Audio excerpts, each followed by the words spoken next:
Taking a look at the interest rate market today, let's focus on the 10-year note. The 10-year note realizing some further selling pressure today. We saw it settle right around the 124.03 level. We saw a high of 124.115 and a low of 124.01. So settling on the lower end of the range for the day. The selling pressure continues for a second straight day here. Now today we did see the equity markets reverse quite significantly, and I think that's part of the reason why we saw some of the selling pressure coming back into the bond market.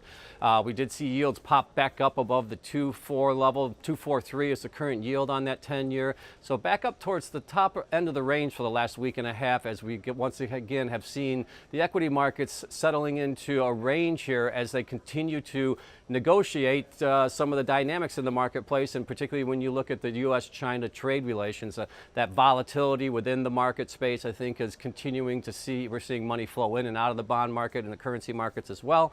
And the equity markets for that matter. And I think as we continue to see this narrative roll out, today we got what appears to be a little bit of a concession from the administration. That's why we saw the equity markets bounce back. We'll have to see if that continues, but I expect the volatility will maintain in the equity markets, and I think that's why we'll see some of the dynamics within the bond market continue to play out, particularly when you look at some of the curve aspects. And the 2-year was actually the big loser today. We saw yields pop back up on the 2-year, back up around that 2.26 level. Now that's 10 basis points off the low of last week. And when you look at the 10-year, we're basically about 6 basis points off of the low yield. So again, we're seeing a little bit much more volatility, I should say, in the shorter end of the curve currently.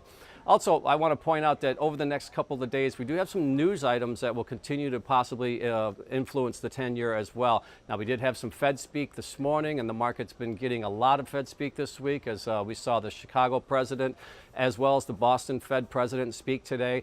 Overnight, we're going to get some words from ECB President Mario Draghi that could influence the bond market as well. So as we roll into tomorrow, I think that we've seen now this equity market bounce back. And can the equity markets continue to maintain this current range and build off of this range? If we see further strength in the equity markets, we might see a little bit further selling pressure on the 10-year note.